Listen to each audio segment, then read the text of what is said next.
so.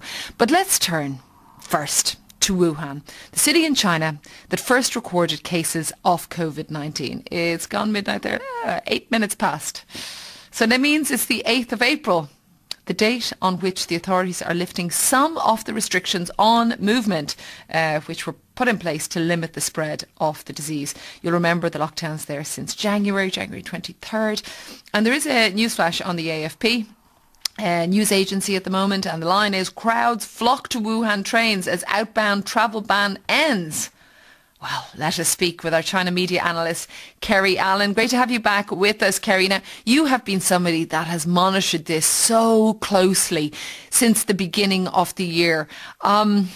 Explain to us a little of what this moment means, and I know you've been looking at social media and what people are doing and saying. Well, actually, just before I came on the line to speak to you, I actually had to compose myself because I felt like I was going to cry. I was looking on Sina Weibo, which is what Chinese people use instead of Facebook or Twitter, to see how people were reacting at the stroke of midnight. And one image just dominates everything. There's a full moon in China that everybody can see tonight.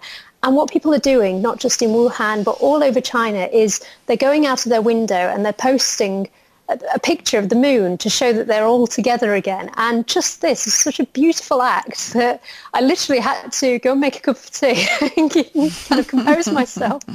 Yeah, but you know, this, I suppose they're leading the way, right? I mean, it's for something that the whole world is going through, but they've been in it the longest. So this is, in a way, that shard of light that they are going towards, and I suppose the moon representative of that as they come together. But what about that I was reading, that people are flocking to the train stations for outbound travel?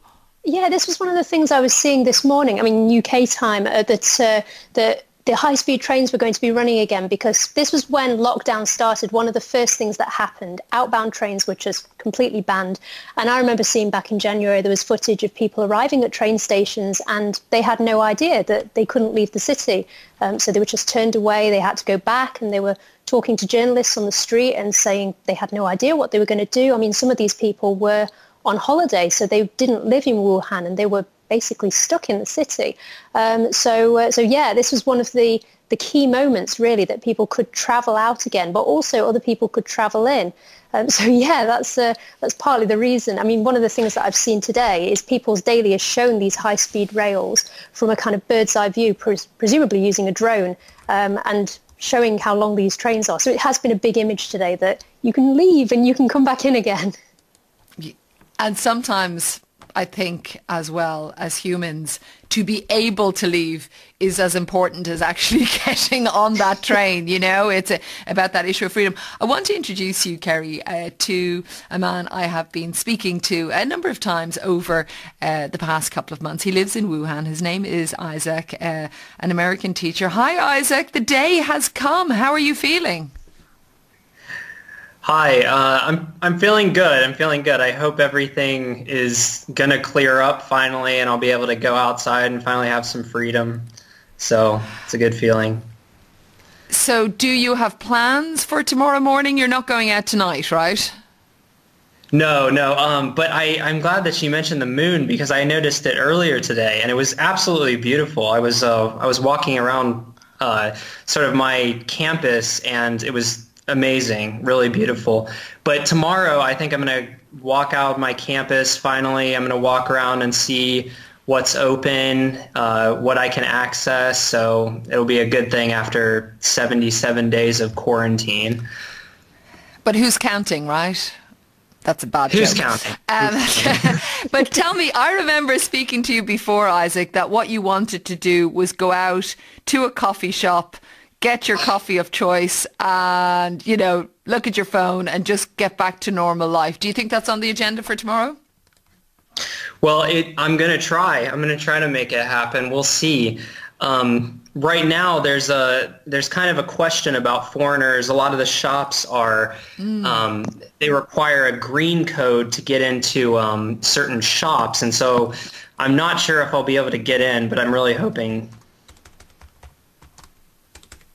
It's interesting you mentioned that, Isaac, because one of the things that I've been seeing today is there's a vlogger based in Wuhan called Lei Jing. He's got about 1 million followers, and he's been able to go out a day early and to see what Wuhan's like. And so he's been followed by camera people, and he's been going to a big mall with his girlfriend. And they'd not seen each other for days, so she was able to go out as well.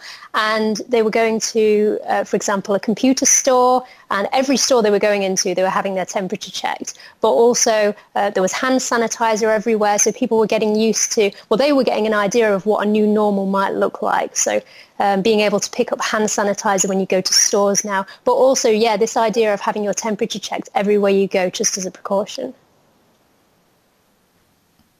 Yeah, whenever I've gone out for any reason, even around campus, my temperature has been checked as well. So that, before the complete lockdown started, I was always getting my temperature checked. So that, I think that really is, something that's a part of, the new normal here.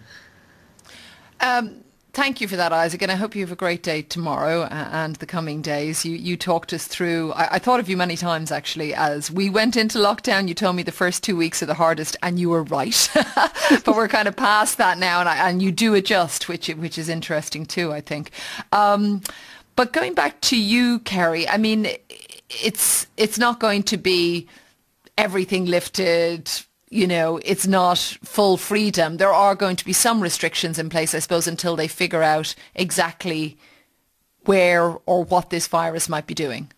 Yeah, absolutely. I mean, beyond the temperature checks, as Isaac mentioned, this scanning of a green code is something that people are going to get used to now, that when they go on public transport or they go in stores, they scan a code on their phone which tracks their movements. But also one of the other things that is particularly causing trouble, I mean, even not just in Hubei province, but in wider China, is there are still a number of students who aren't able to go back to school yet. So we did see, for example, today, 9 provinces have actually lifted that restriction for high schools, but particularly primary schools, a lot of children are still indoors, so they're having to do online learning. And when children are going back to school, I mean, you think of, children on playgrounds. One of the things that's actually quite sad to see is that children meeting up with their friends again, everybody's wearing a mask and everybody is taking this precaution. So children are playing on a playground together, but they're still slightly nervous about this. And yeah, they're wearing masks in classrooms. Yes, I think that's expected, that social distancing would continue even after lockdowns are lifted. Kerry Allen, thanks so much. We'll have to check in with you again, see how their first day is. Of course, let me see. It has just gone 15 minutes past midnight there in Wuhan, but a momentous day for them.